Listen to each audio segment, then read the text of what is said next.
Bienvenidos al primer y único podcast de historieta argentina. Esto es De Historietas.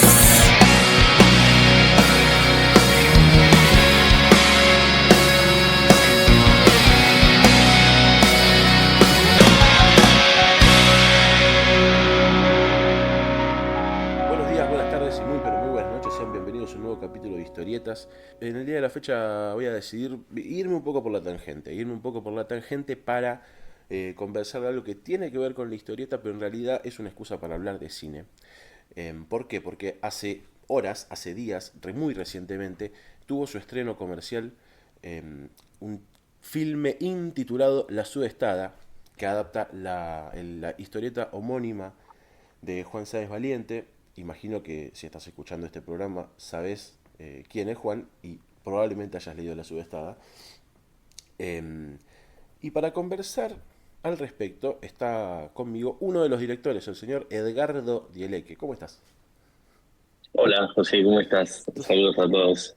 Esta es la tercera colaboración que tenés con Daniel Casabé. Se podría decir que ya vienen en tándem. Sí, trabajamos juntos desde la primera película documental chiquita que hicimos.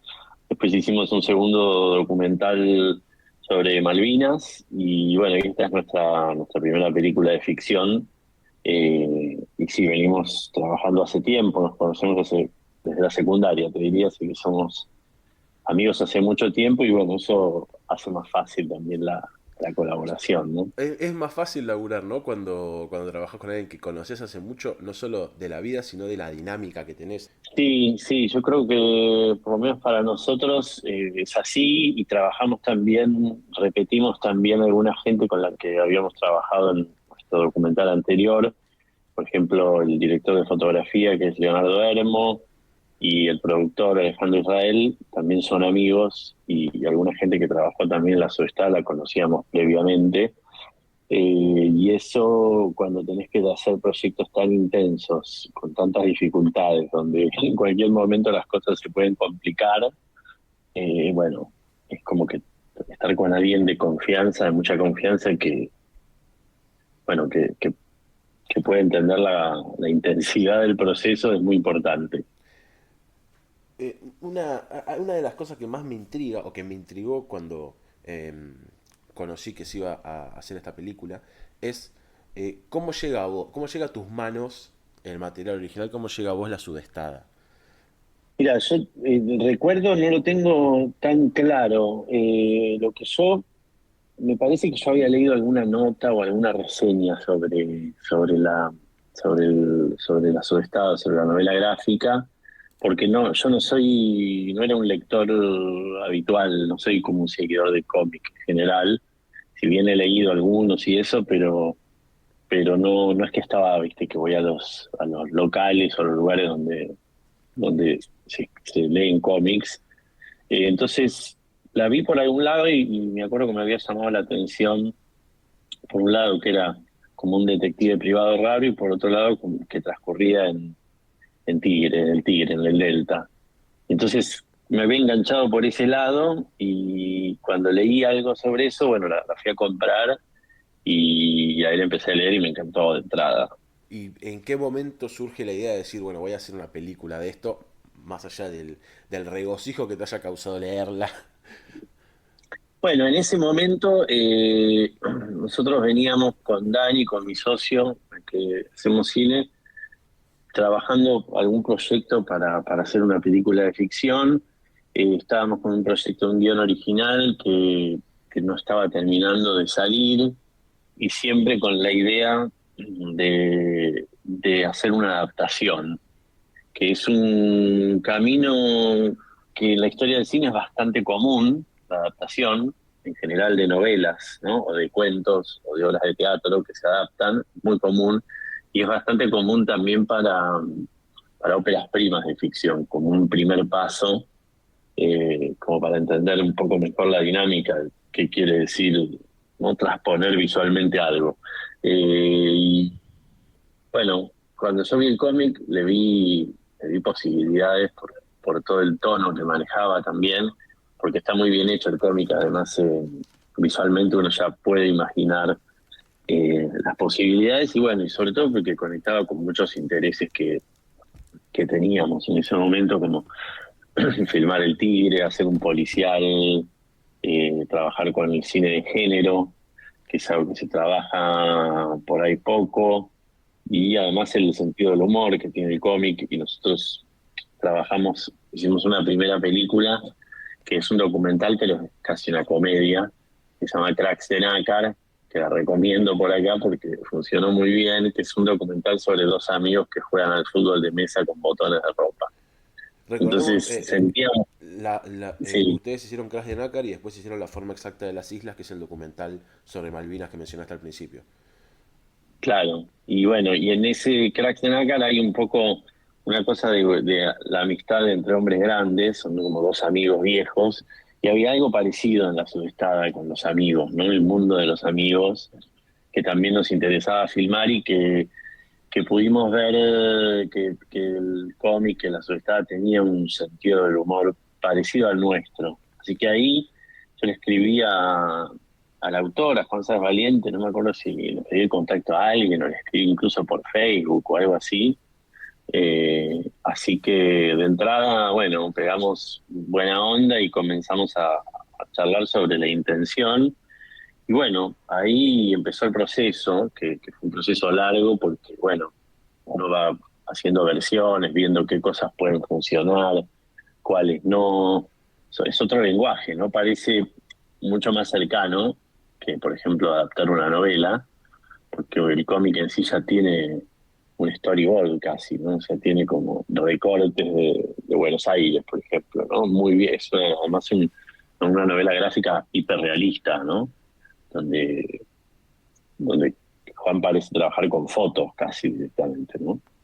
Hablaste recién, bueno, mencionás sobre cómo se muestra Buenos Aires en la historieta y uno de los lugares principales que habita, centrales, es el Tigre. En la película hay lugares que no están en la historieta que a mí me parecen muy particulares y que le suman mucho. Em, por ejemplo, hay un par de secuencias filmadas en la Casa Calice, pero también filman en Paragüería Víctor.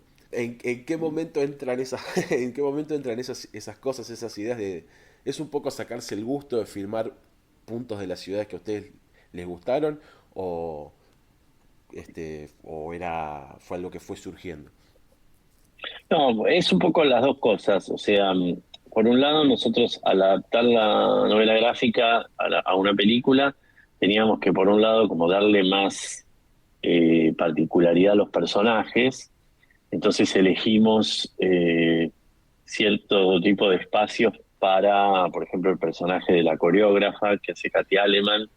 Y entonces, por ejemplo, en el cómic vive en un departamento, qué sé yo, más o menos moderno de Palermo, o de un lugar así, y pensamos en hacerlo algo un poco más, qué sé yo, más interesante, ¿no? Y esa casa particular, la Casa Calice, que es una casa patrimonial donde vive el personaje de ella, era como un sueño nuestro de poder filmar en algunas locaciones increíbles que tiene la ciudad de Buenos Aires que no son tan aprovechadas, me parece. Y esa era una porque también es de un periodo, ¿no? Es como un momento Art Nouveau de la arquitectura donde como que la naturaleza o la arquitectura copia la naturaleza, ¿no? Entonces en esa fachada de ese edificio se ve, por ejemplo, todas unas ramas o unas representaciones incluso del viento, que bueno, que dialogaban mucho con el universo visual de la trama de la película, ¿no? Y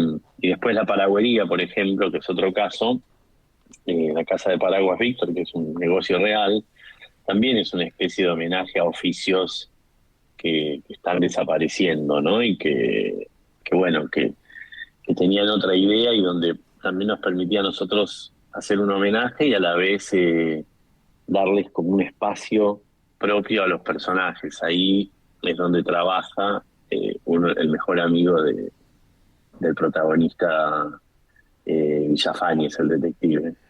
Hay, con esto que mencionás de la Casa de Paraguas, de Paragüería Víctor, ya es la tercera vez que lo decimos, así que podría empezar a entrar unos mangos, ¿no? Em, em, dialoga mucho en la película también este elementos de antaño con el hecho de que la película transcurre en la contemporaneidad, digamos, a la contemporaneidad a la cual es producida. Hay como esa sensación de que sí, es una película moderna, pero trae muchos elementos del pasado al presente. Sí, eso es algo que trabajamos con el equipo de arte y que un poco estaba en el cómic también esta idea de un recorte sobre una parte de la ciudad que es como más quedada en el tiempo, ¿no? Como la zona sur y el centro, donde todavía se pueden encontrar negocios que por ahí no existirían en otras ciudades, que es algo muy de Buenos Aires, me parece, también también de Montevideo, ¿no? También de ciudades un poco más periféricas, pero que tienen algo lindo, que es, digamos, que permiten como más el disfrute del tiempo y no la urgencia, la locura. Entonces eso nos parecía interesante explorar eso. Eh, y después, bueno, la cosa de que también te confunde un poco qué estás viendo, ¿no? Si es una película, si es un relato realista o más extrañado, ¿no? Entonces cuando jugás con esos equipos antiguos, pero con cosas contemporáneas como los celulares o qué sé yo, los autos, ¿no? Que se ven pasar en la calle, que evidentemente son autos de ahora, de todas maneras te hace dudar, ¿no? Y hace que la película se corra de una cosa muy realista o muy costumbrista, que es una de las grandes dificultades, me parece a mí, cuando tuvimos que hacer el pasaje del cómic al cine, que es que en el cómic el sentido del humor o el costumbrismo lo aceptás más porque es un poco más cómico todo, ¿no? Pero en el cine, viste que los diálogos se te quedan pegados, viste, suenan mal muchas veces.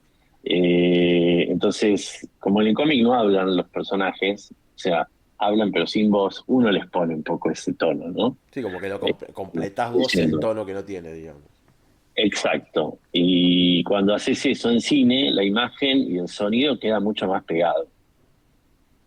Lo mismo que el montaje, ¿no? Que cómo encadenás el tiempo, ¿no? Que el cómic también uno como lector puede manejar un poco más el espacio entre cuadros, digamos, ¿no? Porque lo vas llevando vos mismo el tiempo de lectura, ¿no? Mencionabas esto de, bueno, de esa Buenos Aires, la zona sur de la ciudad, esa Buenos Aires gris, si se quiere, que está representada bastante en la historieta y también está bastante representada en la película. Pero hay algo muy particular con el gris, justamente, que es que la película tiene un tratamiento de color muy fino, muy particular, tiene una corrección de color muy específica. Y esto en sí Sí. mismo significa bastante, pero significa más aún teniendo en cuenta que el material original está en la escala de grises. Entonces, ¿en algún momento ustedes se plantearon hacerla en blanco y negro o hacer un juego con eso? ¿O de movida dijeron, bueno, esto nosotros lo vamos a hacer de determinada manera? No, nosotros en blanco y negro nunca lo pensamos, siempre fue una película que pensamos en color. Nosotros también teníamos una referencia que era el cómic de Juan, había salido también en una versión en Sí, colores. en Francia en 2018 salió, por pedido de la editorial, salió a color. Exacto. Y nosotros, bueno, tuvimos acceso también a esa versión, que a la vez era más, nos influyó más, pero a la vez nos sirvió también como para, una vez que la procesamos, despegarnos un poco más, porque era como más en tonos, o sea, en algunas cosas nos relacionamos con eso y en otros nos despegamos en el sentido sobre todo de eh, por ejemplo, el mundo más de lo onírico y lo nocturno, ¿no? La película, la dirección de fotografía, que es de Leo Hermo, que es un gran director de fotografía de Argentina, y la corrección de color que la hicimos con el estudio Armaleo, que es uno de los estudios más increíbles de acá de Argentina, que laburan muy bien, y el trabajo que hicimos con Roy Bermúdez, que propuso también una idea de corrección de color. Trabajamos mucho, bueno, la oposición entre el universo más nocturno y más diurno, entre también ciertas zonas de la ciudad y los grises de la ciudad con eh, un momento donde empieza a aparecer la naturaleza en relación con el tigre, ¿no? Eh, y también todo el universo de, digamos, cuando se plantea, hay toda una zona de la película que trabaja mucho el mundo de los sueños y de las pesadillas. Y ahí también, bueno, nos dedicamos a ponerle una apuesta específica a ese mundo. Sí, es interesante también cómo instantáneamente ya con el primer plano de cada una de estas secuencias oníricas te das cuenta que es un sueño, y cómo logran también diferenciar eso de lo que está en el plano de lo real. Pero hay momentos también en la película, principalmente donde tiene importancia el personaje de Elvira, de lo que vamos a hablar un poco más adelante, que no son tanto sobre que lo que ves no está pasando, sino que lo que ves es una interpretación de las cosas. En muchos momentos de la película vemos la visión que tiene Elvira como artista respecto de hechos que está presenciando. Sí, eso es tal cual. Hay dos cosas, te diría, para sumar también en conexión con lo que veníamos charlando antes. También hay una decisión que tomamos fuerte para el plano de los sueños, pero que también se empieza a contaminar en la visión de Elvira, por ejemplo, y sobre todo toda la parte que filmamos en El Tigre, que nosotros hicimos una distinción en el formato de la... La relación de aspecto cambia en diferentes momentos de la película. Exacto. Cambia la relación de aspecto, pero también cambia cómo se ven los cuerpos de alguna manera, porque nosotros filmamos en general todas las situaciones que suceden en la ciudad con un tipo de lentes esféricos y con lentes anamórficos, todo el mundo del tigre y algunos de los universos de los sueños. Entonces eso también hace que se ensanchen un poco, que se enrarezcan los bordes, ¿no? del campo visual, y eso genera también todo un efecto extrañado, ¿no? Sobre todo en el tigre. Y después, en relación con lo que decías, también el personaje Elvira, primero, sobre todo en la primera mitad de la película, es mucho más observada, y como la vemos siempre a partir del punto de vista del sabueso, del detective privado que la está siguiendo. Y a medida que empezamos a tener más información de ella, empieza a ser ella la que empieza a mirar el mundo de él, ¿no? Y también a ver el mundo de otra manera que la que se ve en la primera parte, ¿no? Entonces cambian también las convenciones en algún sentido de la película, porque se va más hacia la mirada de ella, que es una mirada también menos clara por ahí, o con un objetivo menos específico y más, por ahí más libre, más ligado al mundo de la danza, que es lo que ella hace. Bueno, justamente uno de los elementos fuertes que tiene la obra original, el material original, es que ella es coreógrafa y bailarina, cosa que está muy, muy, muy presente en la historieta, pero toma aún más protagonismo en la película. Quizás son las mejores escenas de danza contemporánea que he visto filmadas en cámara. También me gustaría saber cómo llegan ustedes a castear, a elegir a Katia Aleman para el papel de Elvira. Sí, no, qué bueno lo que decís de la danza. La verdad que ese fue, digamos, si querés, como la zona donde más creció el guión respecto del libro original, ¿no? Que, que obviamente nosotros decidimos como expandir mucho esa zona, que te diría como toda la segunda mitad de la película, ¿no? Hasta la primera mitad se respeta más el guión y después se diferencia mucho más en estas zonas. Y, y bueno, y el universo de la danza para nosotros era lo que más modificaba al protagonista, pero también lo que le daba una cosa más rara visualmente y más posibilidades de esto de que decís vos, de cómo filmar o cómo ver una obra de danza contemporánea, las posibilidades que tiene eso en el cine, que nos interesó muchísimo eso y la pasamos muy bien filmando con cámara en mano a los bailarines que están en la película. Que son los bailarines, ellos son de la obra Adentro de Diana Seinblum, que fue coreógrafa para la peli y que ya tenía una obra existente que es la que nosotros filmamos y de la que tomamos fragmentos, y que nos sirvió mucho porque nosotros hicimos un trabajo digamos, con el personaje de Elvira Jules que hace Katia, que es, de entrada, cuando entendimos que podía ser Katia Aleman, la actriz, estábamos buscando a alguien, digamos, con cierta edad, que pudiese tener cierto carisma, y a la vez nos dimos cuenta que podíamos encontrar en Katia toda una dimensión de como distintas capas de su vida que estaban documentadas, ¿no? Y que podían ir creándole como cierta dosis de realidad al personaje, ¿no? Que no es solamente construida por la ficción, sino a partir de las imágenes de las Katias anteriores, digamos, a la película, ¿no? Entonces, por eso pensamos que era verosímil que este personaje fuera como una especie de versión alternativa de Katia, ¿no? Así como una vida posible de Katia Aleman era la de Elvira Jules. Qué bueno. Es un poco una película sobre Katia Aleman por muchos momentos. No es solo la Sí, presencia de la claro, sí, actriz sí. interpretando a, sino que es sobre ella. O un detalle interesante sobre esto que mencionas, no solo es el material fotográfico de la Katia real, sino además que en la película hay una escena en la que lo vemos a Jorge viendo en televisión escenas de Ringside, película de María Luisa Aleman, la madre de Katia Aleman, en la que se ve participando a Katia, digamos. Sí, tal cual. Y digamos, si hay otras imágenes más que en algún momento exploramos para usar, porque también la obra de María Luisa Aleman es bastante extensa y hay otros cortometrajes experimentales de ella donde participa Katia. Y es una obra buenísima. Nosotros estamos tratando de organizar alguna proyección también con otros cortos, de poder pasar la película en diálogo con algunos cortos de María Luisa Aleman, porque también enrarecen como la experiencia, ¿no? De ver una película. Ojalá podamos.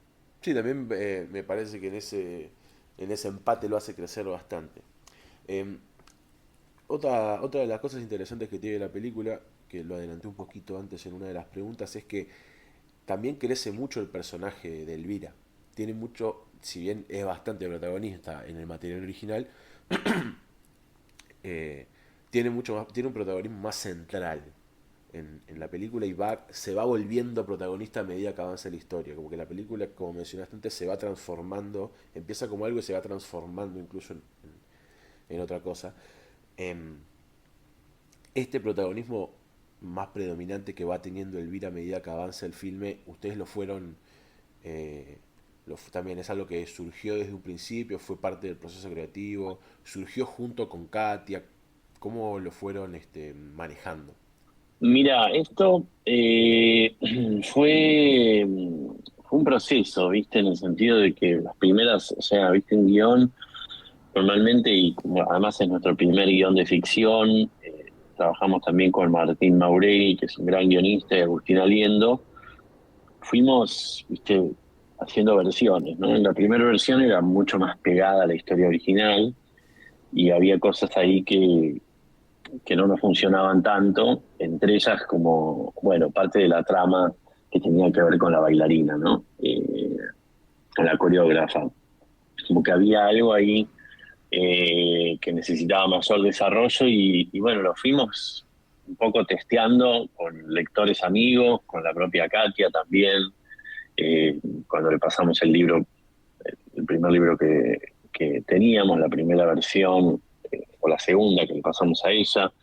Fuimos, viste, también el momento en el que vas avanzando con el proyecto, empezás a ver qué cosas pueden funcionar y cuáles no.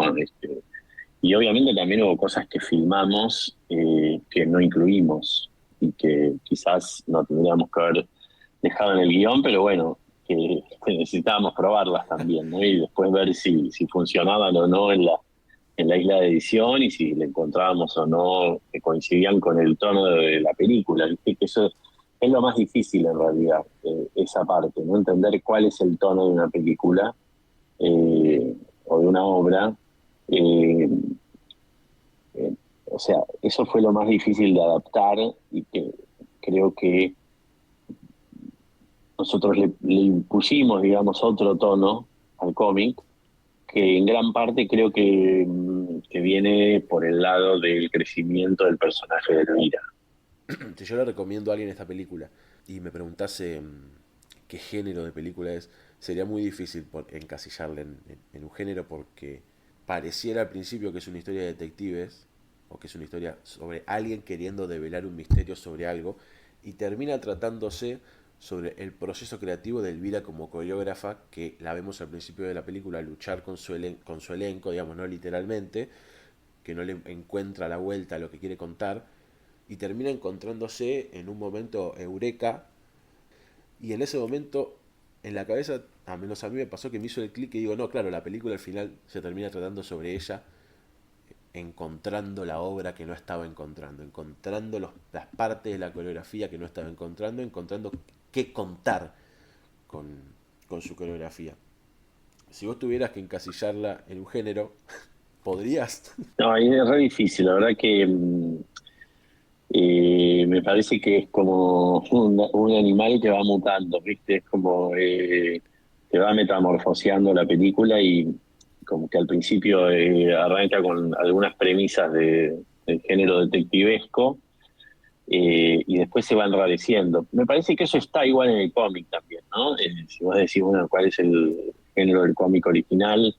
Eh, sí, es un poco un detective y es un poco un policial, pero enseguida no importa. O sea, cuando empezás a ver la película y la película te toma, si te subís al viaje que propone la película, empieza no importándote qué es. Me parece que también a mí lo que más me interesa explorar en el cine, que es no trabajar con un género cerrado, sino con una idea de género un poco más amplia, que bueno, que te, digamos, que te abre un camino como para que vos entres y después, bueno, arreglate en el medio, andá experimentando y que la película te lleve.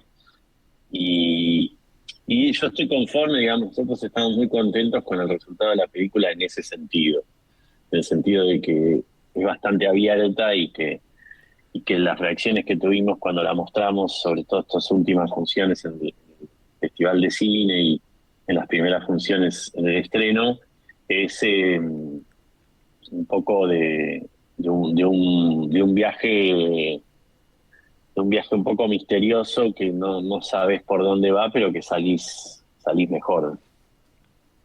Otra de las cosas que acompaña mucho, me parece, este viaje misterioso, es no solo la música, sino también el diseño de sonido que tiene la película. Tiene un laburo también, así como la corrección de color, tiene un laburo muy especial. El diseño de sonido de la película también, especialmente en muchas de las secuencias más oníricas, tiene un laburo muy particular. ¿Cómo imaginaron? ¿Qué imaginaron que podía aportar ese universo a la película, siendo que, bueno, es una historieta no tiene sonido? Sí, total. Bueno, nosotros ahí, claro, veíamos una de las cosas centrales del cine, ¿no? Que hay una cosa muy linda que dice Lucrecia Martel, la cineasta, que es cuando vas al cine podés cerrar los ojos, pero no podés cerrar los oídos.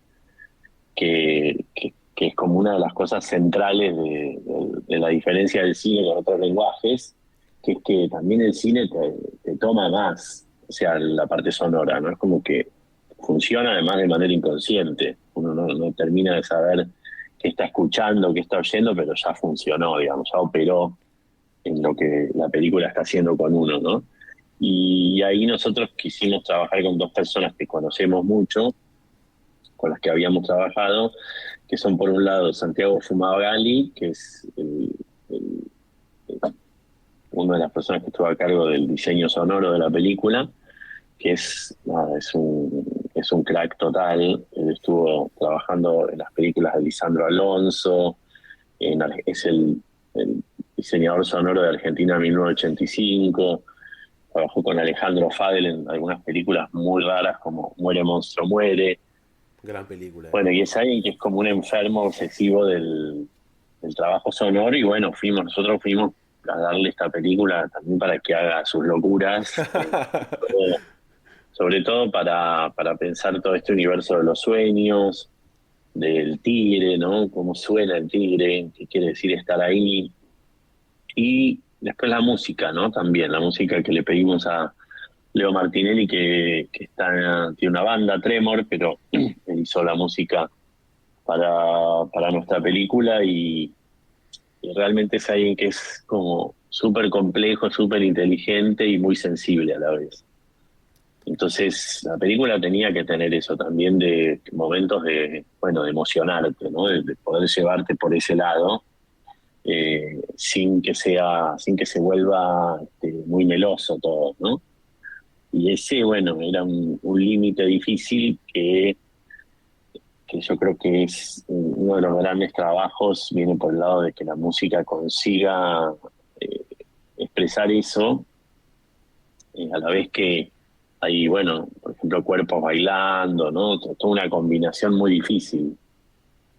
Sí, también se maneja mucho como tiene una potencia bastante interesante, aporta mucho, pero también se maneja mucho desde la sutileza, el sonido y la música más que nada. Y hablando de sutilezas, una de las cosas que más pasa cuando, bueno, se adapta material que tiene ciertos elementos fuera de lo natural, es Ujú. contar las cosas tal como son, sin mostrarlas tal como son en su material original, quizás hacer algo un poco más sutil y que dé a entender un poco más cosas.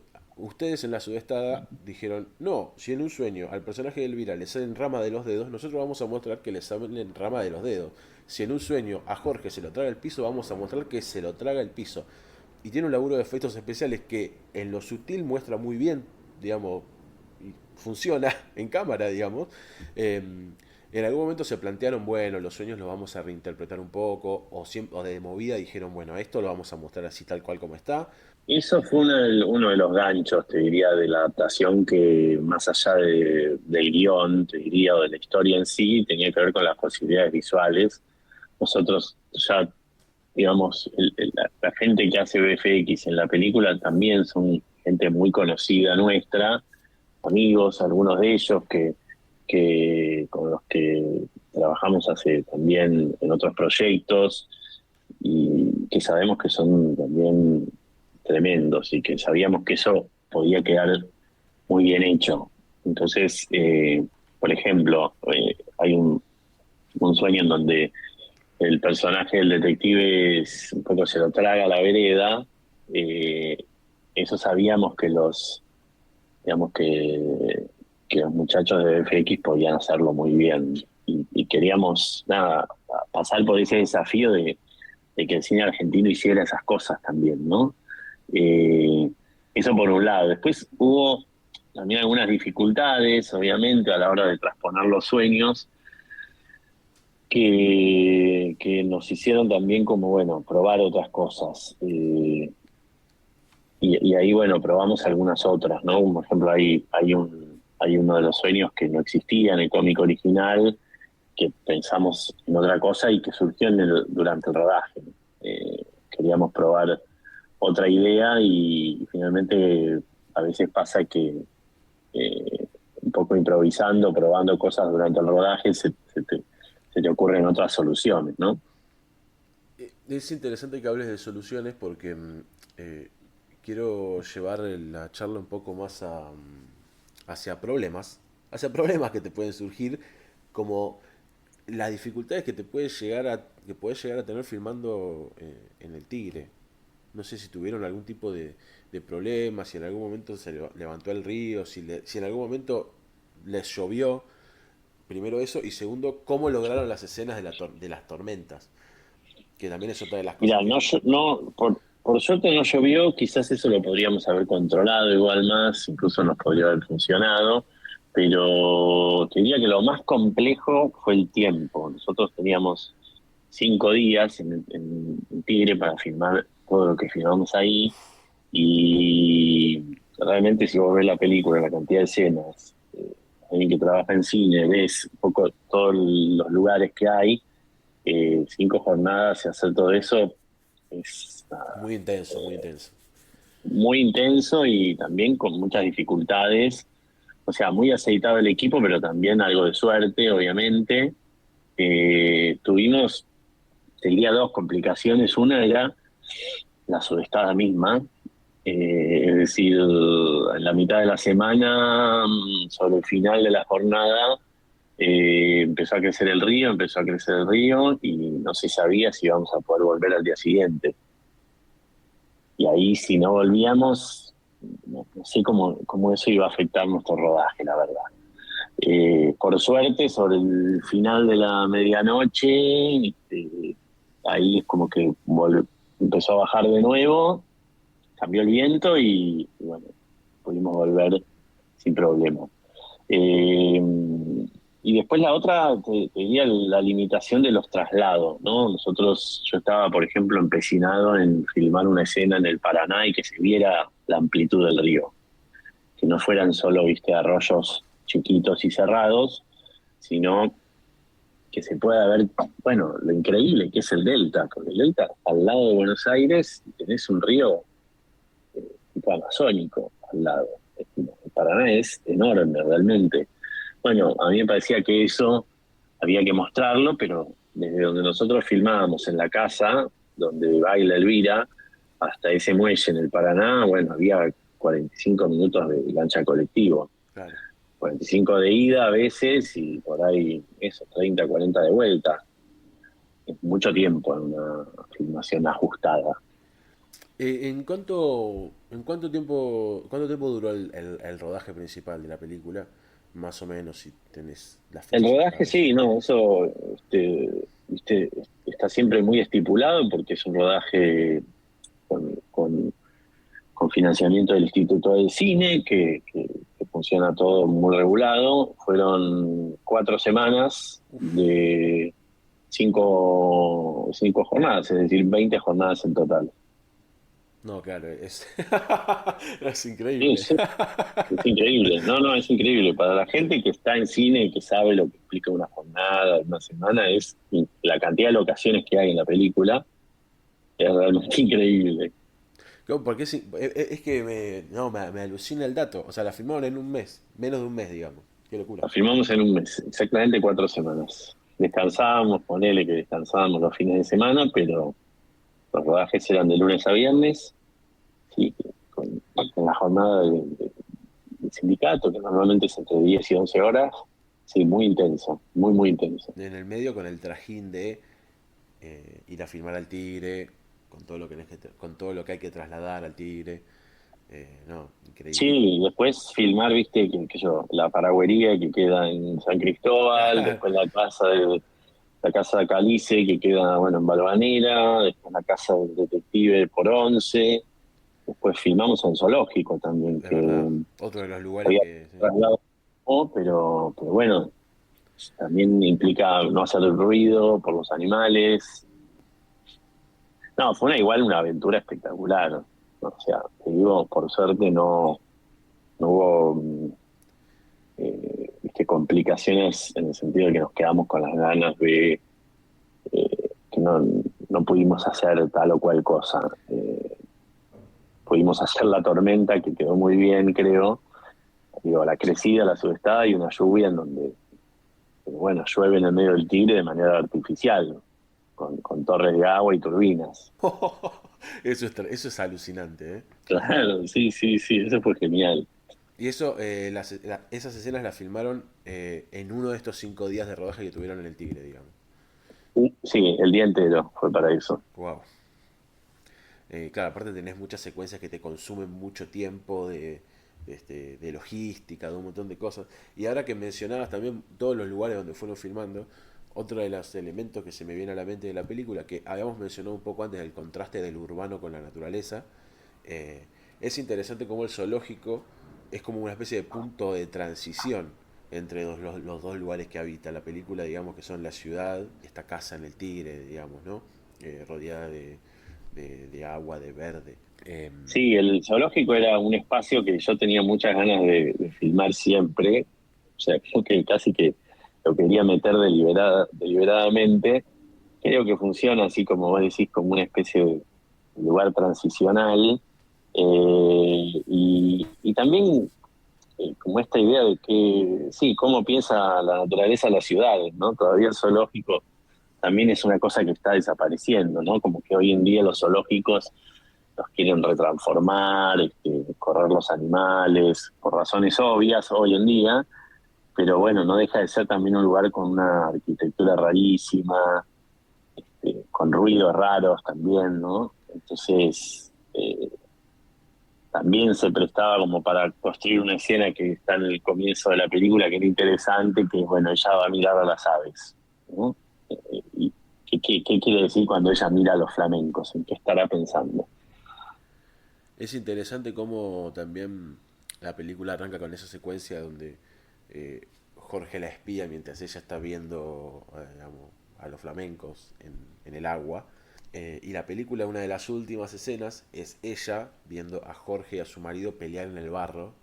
Como mencioné antes, ese momento de descubrimiento artístico que ella tiene, lo buscaba en la lo buscaba en la naturaleza, lo buscaba en los animales, lo terminó encontrando en los hombres y viéndolos ella como animales. Una de las cosas que yo dije antes es que hay dos escenas donde vemos cómo Elvira interpreta las cosas y ella cuando los ve pelear a Jorge y a su marido, los ve como si fueran una especie de seres casi como haciendo movimientos como animales, haciendo ruidos guturales, como si fueran simios golpeándose el pecho.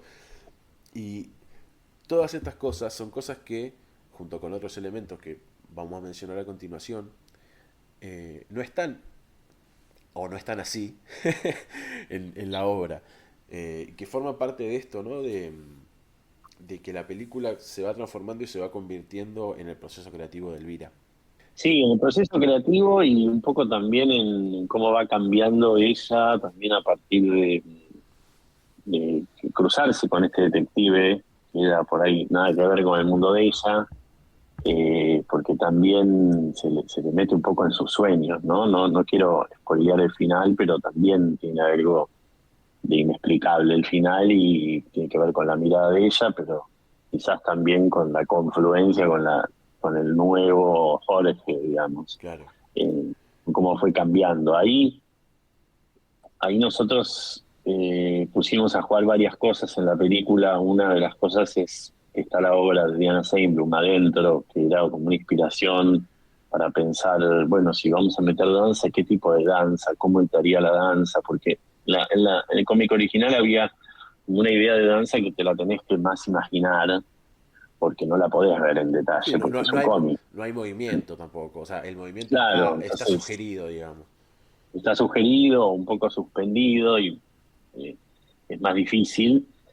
Y a la vez en esta obra de Diana Seinblum, que se llama Adentro, es un poco una idea es como una especie de construcción o de análisis moderno, contemporáneo del folclore. Y entonces los bailarines como que están todo el tiempo eh, actuando como animales, ¿no? Como si, qué sé yo, fueran gallitos, o como si estuviesen gritando y haciendo movimientos de la naturaleza o del viento también, ¿no? Todo el tiempo pone en juego como los físicos o sea, como el trabajo físico de la masculinidad, por ejemplo, ¿no? Y bueno, la película es también un poco sobre eso, ¿no? De manera más sutil, por ejemplo, yo creo, en algunas escenas. Y en otras es más obvia, ¿no? Como la escena en la que vos planteás en donde se cruzan el ex marido de Elvira y el personaje del Sabueso. La subestada, para los que la leyeron y para los que no, voy a ser un poco más cuidadoso, tiene un gran momento al final donde se revela una verdad que estaba ahí medio oculta, medio entre las sombras, algo que descubre el detective sobre la vida de Elvira y su marido. Eso es algo que pasa en la historieta. En la película eso no está, y sin embargo, cuando termina, te deja como una sensación similar a la que te deja cuando termina la historieta. No sé, esas cosas de, bueno, vamos a acomodar esto, esto lo vamos a reinterpretar, esto lo vamos a sacar, vamos a poner esto que no está.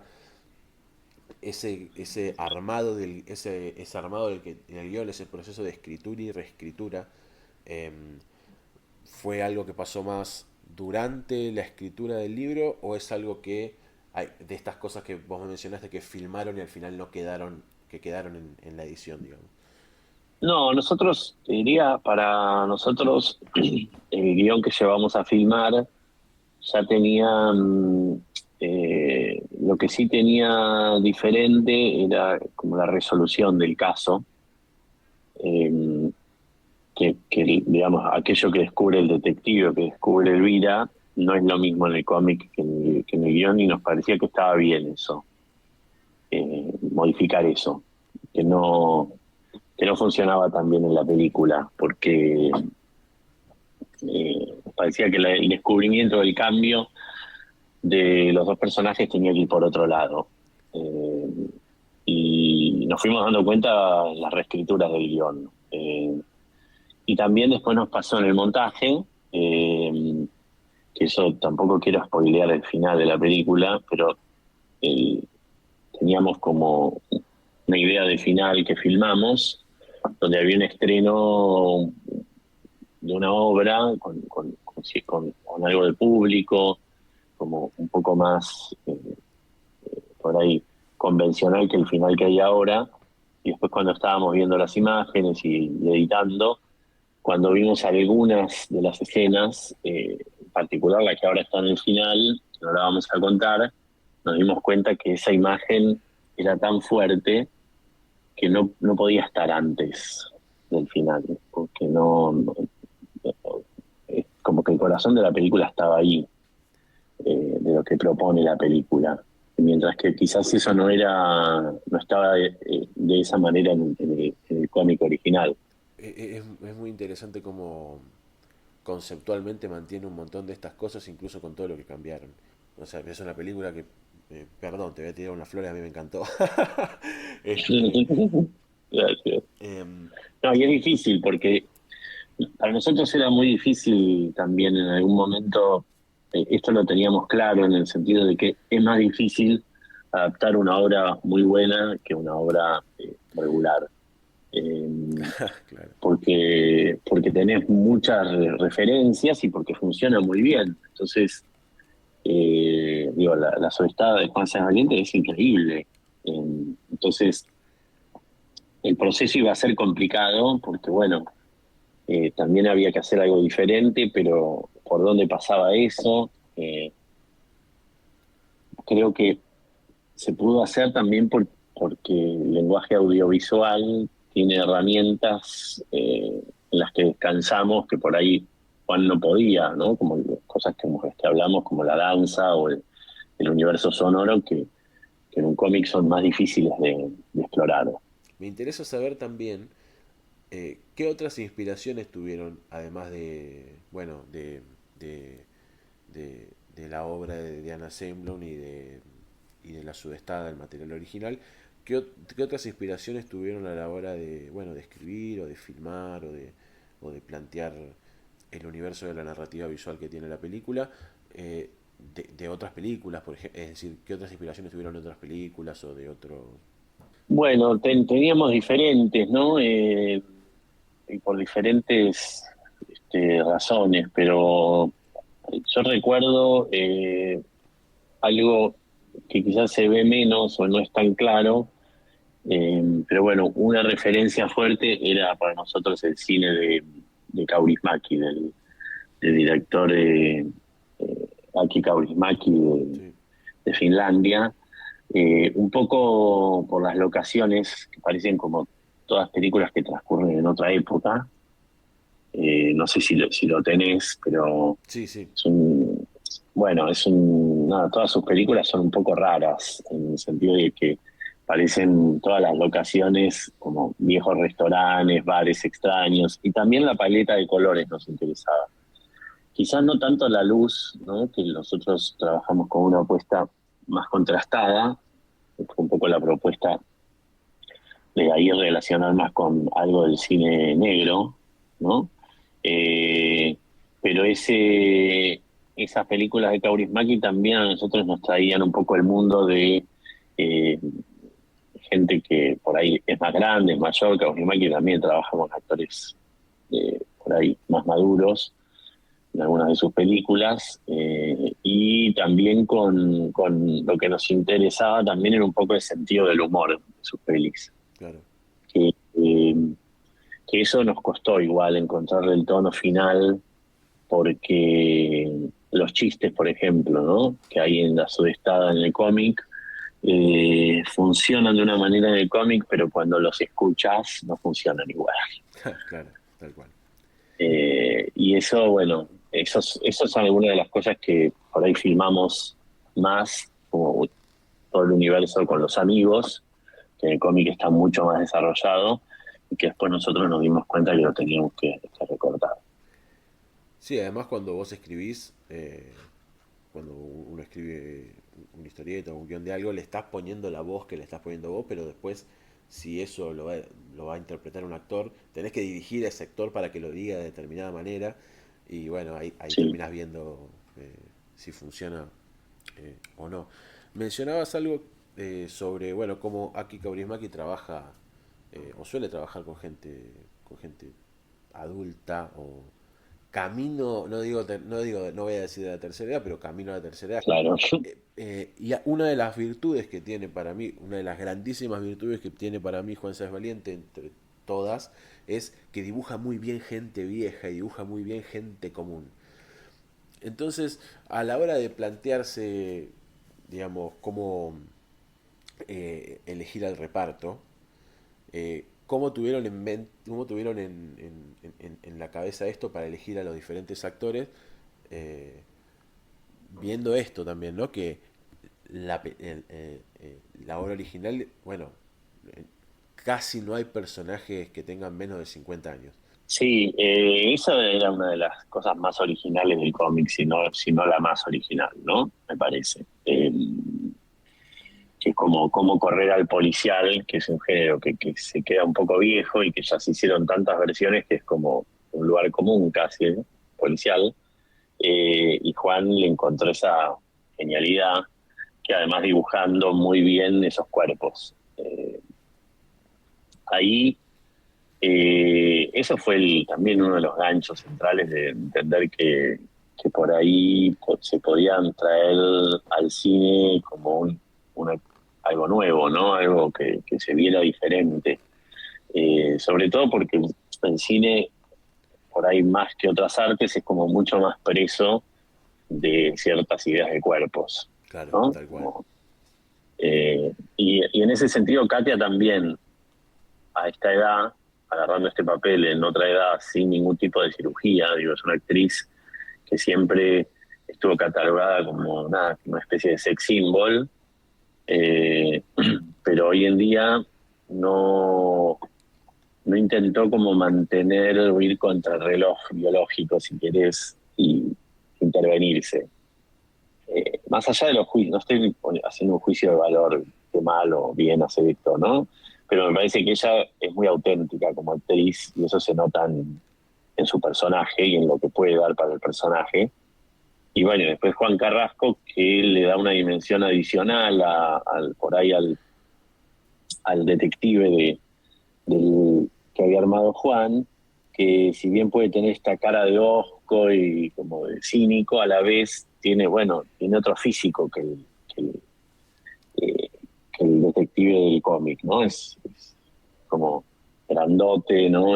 Con panza, tiene como una idea de que casi parece que pudiese hacer cualquier cosa físicamente, más allá de que a priori uno pensaría que estaría más limitado, quizás.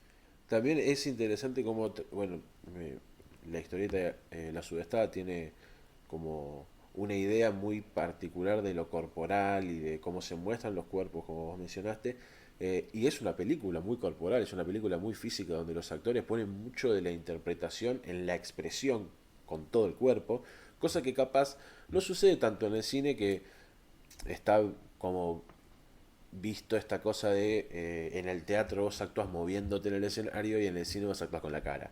Está como esta idea, digamos, que bueno, hay excepciones, pero La Sudestada logra ser una película muy escénica en ese sentido también.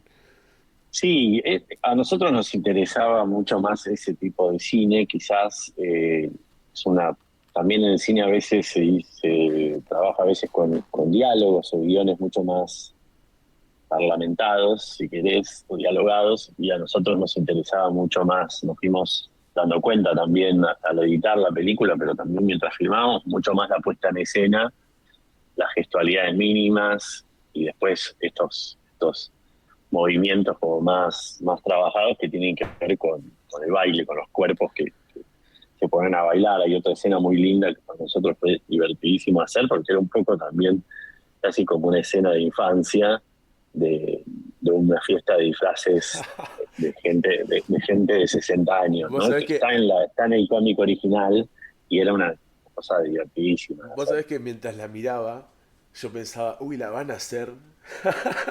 Pensaba, ¿van a hacer la parte de la fiesta de disfraces o no la van a hacer? Y la hicieron y es espectacular, porque aparte tiene la otra escena donde vemos la visión de Elvira del mundo, donde ella desde un balcón observa algo que está pasando en el patio digamos, con los asistentes a la fiesta que están bailando, y cómo percibe ella como si estuviera dirigiendo una coreografía en cámara lenta, que bueno, que aporta mucho también a toda la dimensión corporal y a todo el tema de las artes escénicas que mencionábamos antes. Pero bueno, mientras miraba la película pensaba, uy, estos guachos se van a animar a hacer la parte de la fiesta de disfraces. y quedó, y es espectacular, sí.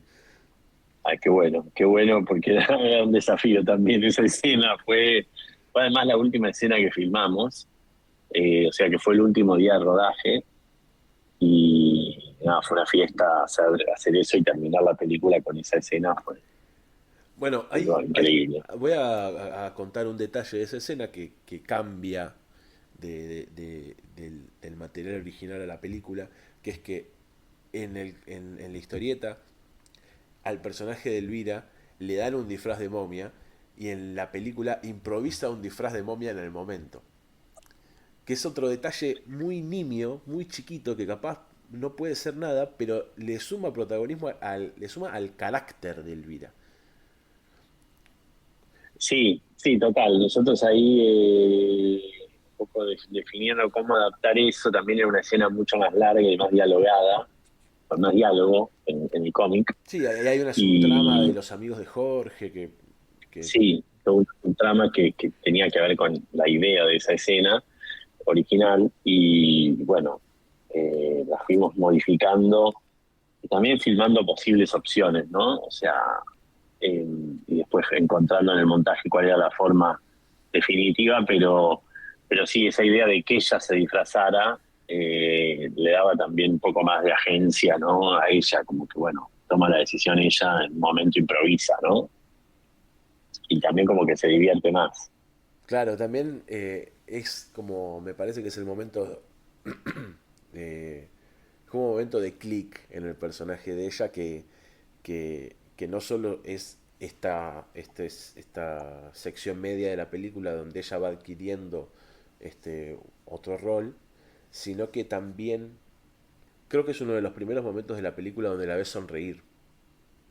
Sí, porque es un personaje que sonríe poco hasta ese momento. Y es muy interesante verla a ella en esta situación que parece un poco una prueba, ¿no? Como con gente desconocida, que no es de su mismo ámbito cultural.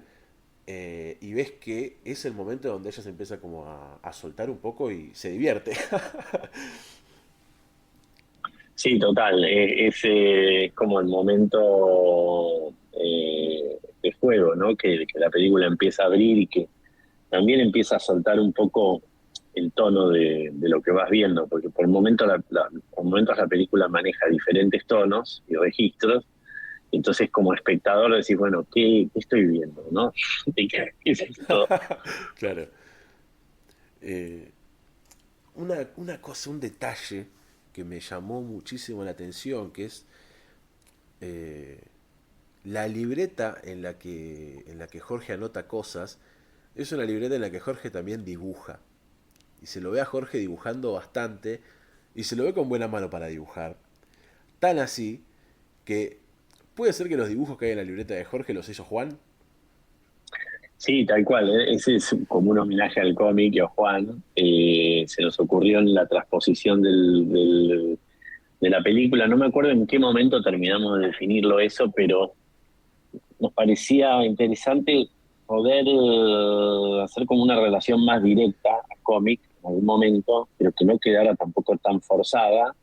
Eh, entonces, esto es como una especie de hobby o de... Como tiene tantos tiempos muertos el detective, porque está mirando, esperando. Bueno, tranquilamente nos parecía que podía como garabatear y dibujar mientras esperaba. Y entonces le pedimos a Juan que si podía hacer algunas escenas, ¿no? Como el flamenco que los flamencos que ella mira, o bueno, la propia cara de Elvira al principio, como una linda manera de contar que estaba llorando era a través de un dibujo y no mostrarla llorando. Bueno, eso es un detalle que me parece que también le suma mucho como... Es como una especie de elemento que le suma mucho a la narrativa y a construir ciertos momentos que están contados pero no están mostrados quizás.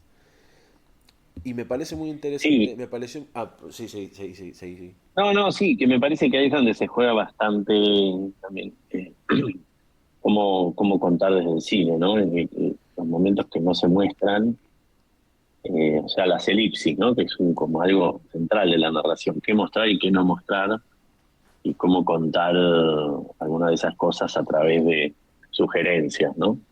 Cuando uno descubre que el personaje de Jorge es efectivamente un gran dibujante, eh, le suma también como que es un detalle, así como recién dije que la escena en la que Elvira en vez de llegar con el disfraz, improvisa un disfraz, ver que Jorge tiene un talento medio oculto o que lo usa para sus fines personales o para sus fines profesionales. O sea, no es un dibujante de profesión, pero el dibujo le sirve en su profesión de detective. Le suma no solo mucho al personaje, también desde esto de la relación que tiene la película con el arte, que tiene mucha relación con la danza y tiene ahí un poco también de mostrarte el universo sensible de Jorge, que te lo muestran desde los sueños y te lo muestran desde cómo reacciona él ante el personaje de Elvira y ante el personaje de su marido, y mostrártelo con esta sensibilidad artística le suma capas, me parece, al personaje. Sí, sí, porque a priori es un personaje que parece no tener Sí, ningún tipo de emoción y sensibilidad, sino más bien todo lo contrario. Y eso como que le da una cosa, ¿no? Que en algún lado lo tiene, ¿no? Y también está en otros elementos, ¿no? Que a medida que va avanzando la película, bueno, también se le mete tanto todo el universo de Elvira en los sueños, porque evidentemente algún tipo de sensibilidad sí claro, tiene, si no, no claro. ingresaría. Además, bueno, Juan Carrasco me, me parece un actor increíble, y desde la primera escena en la que él aparece pronunciando texto, digamos que es cuando está con este chabón que lo mandó a investigar a posibles a postulantes a un trabajo. Es un tipo que parece ser de recursos humanos o que tiene un negocio y que le pasa perfiles de personas para que los investigue eh, desde el tono, desde la pronunciación, desde lo que dice. Es esa primera escena ya te da como eso, como todo lo que necesitas saber del personaje de él. Son tres escenas en realidad al principio. Son la escena que está él en el departamento, la escena del zoológico y esta escena que es la primera escena en la que él habla. Con esas tres ya Sí. tenés como la base de lo que es el personaje, y en base a esa base va construyendo todas estas capas que mencionamos y vamos descubriendo sus diferentes sensibilidades. Sí, total, total. Sí, eso, bueno, un poco fue el trabajo también del montaje, ¿no? Entender, bueno, cómo contás económicamente, rápidamente, un personaje o cómo lo sugerís, ¿no? Para tampoco aburrir, porque hay a veces un exceso de información en el cine, ¿no? Dale. Que bueno, que no me cuenten tanto porque ya me di cuenta, ¿no? Sí, sí, Eh, pasa.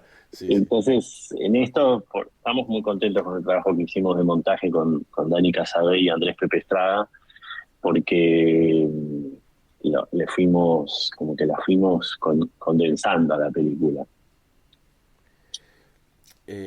Sí, como que una película se termina de hacer cuando trabajas con el editor para darle la forma final que Sí, va a tener.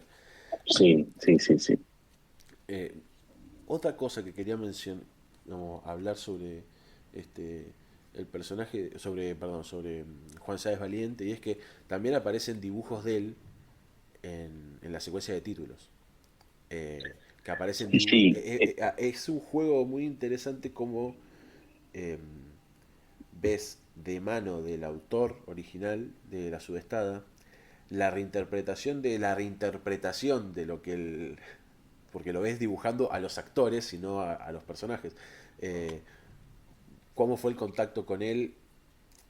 No solo en esta particular, sino también cómo fue el contacto con él a lo largo del proceso creativo. Yo no sé si les dijo, bueno, miren, ustedes hagan lo que tengan que hacer, quiero verla cuando la terminen, o si este, tuvieron alguna conversación donde él les explicó un poco más del trasfondo de la obra desde su rol de autor.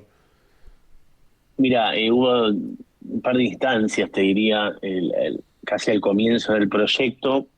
Él fue muy claro que no le interesaba entrometerse de ninguna manera en el proceso de la adaptación, que casi que prefería no saber nada hasta que esté terminado y bueno, y dar vía libre porque creo que fue muy inteligente en ese sentido porque es una carga también, ¿no?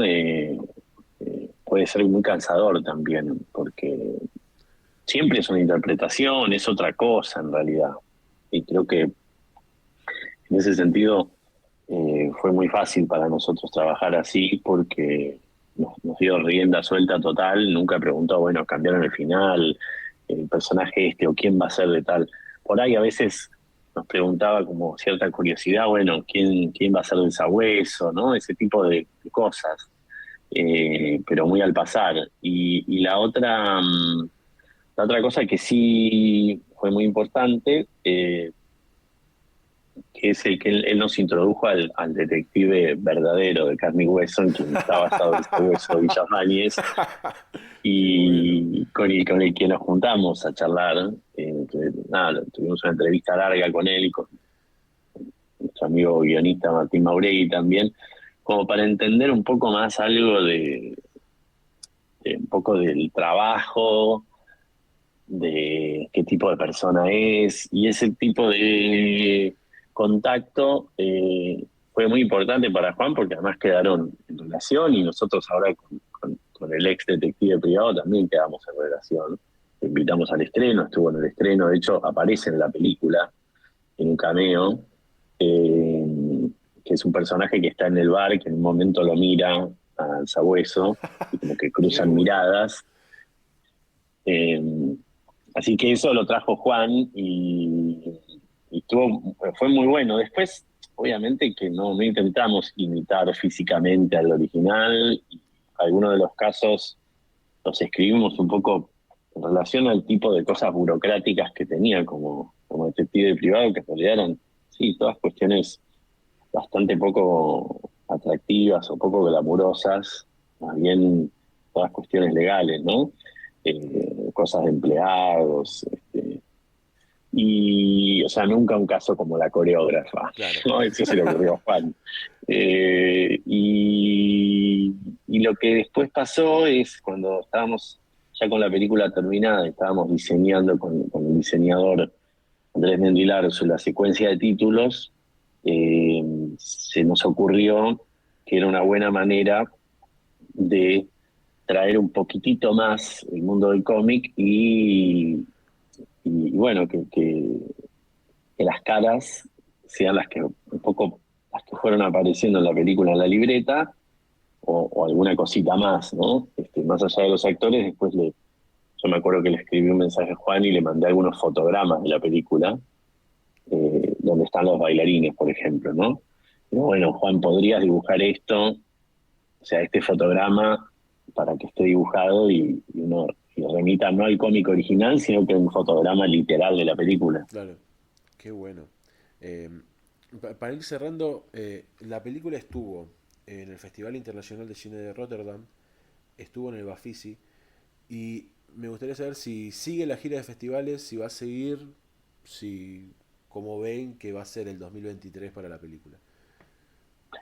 Bueno, ahora estamos atentos, digamos, fueron unas como buenas vidrieras, tanto Rotterdam como Bafisi, y así que todavía no tenemos nada confirmado. Creo que se confirmó hace poquito, sí que vamos a estar en junio en un festival que hay en La Plata, el Festival de Cine Latinoamericano de La Plata, acá en Argentina. Y bueno, esperamos que la programen en algún otro festival también en Latinoamérica o en otros países, porque es una de las, digamos, de los lugares donde más se disfruta el cine, ¿no? Y donde hay como más posibilidades de intercambio. Última pregunta. ¿La vio Juan la peli ya? Sí, Juan la vio la peli, ahora no recuerdo si, creo que antes de Rotterdam, antes de haber ido al primer festival, no me acuerdo si ya con el corte cerrado, o quedaba alguna cosita más, pero sí, me gustó mucho. La verdad que estaba sorprendido porque, nada, sí, es como muy difícil pensar qué van a hacer, ¿no? Claro. Pero sí, le gustó mucho. Así que, nada, eso estuvo bueno y bueno, eso es como también algo que tranquiliza, nos tranquiliza a Daniel y a mí porque, bueno, pasó con Juan, pero también pasó, qué sé yo, con la coreógrafa Diana Seinblum, con los actores, con el equipo, porque, bueno, siempre es difícil, ¿no? Que las cosas por ahí convenzan. Obviamente que no tiene que ser unánime, ¿no? Hay mucha gente que la película, bueno, no le va a interesar y también está bien, ¿no? Bueno, Edgardo, muchísimas gracias por brindarte a esta indagatoria artística que te he realizado extensa. Ya veo acá la grabación, 1 hora 17 llevo de grabación, quizás le corte un poquito y quede en un poco menos. Muchísimas gracias por sumarte y por estar acá en el programa. No, gracias a vos por acompañar la peli, que bueno, que la pueden ir a ver. O sea, recomendamos que la vean en salas porque es realmente otra cosa verla en salas. Vayan a ver La Sudestada solo en cines, vayan a leer también La Sudestada solo en librerías o que se las preste a algún amigo, no sé. Ese es mi consejo desde acá. Vayan a ver la peli, vayan a apoyarla, que no solo adapta una gran obra, sino que bueno, es importante reconocer las obras de valor que se producen acá en Argentina por gente que vive acá en nuestro país, básicamente. Así que bueno, les mando un saludo a todas las personas que me están escuchando en este momento. Muchas gracias también por escucharnos. Y bueno, nos vamos a estar viendo la semana que viene. Un abrazo grande a todos. Chau, chau.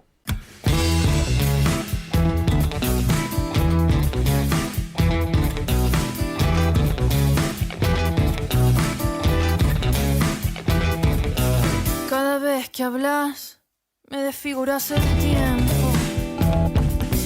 En cada oración, algo se agrieta en tu voz. Cada vez que estás, cada vez que andas muy cerca, siento la ruina venir y un frío temblor. Que hoy te fundieras en barro que hiciera. Todas tus palabras se queman madera. Y en esta casa todos dijimos algo anda mal. Este día más que antes será nada en el viento. Volá nomás, volá que ya me fui.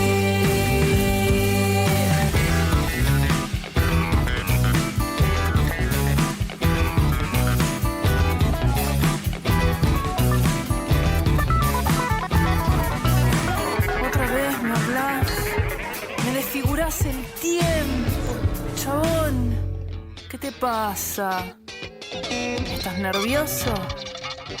Cada vez que estás acá, jodes, no ves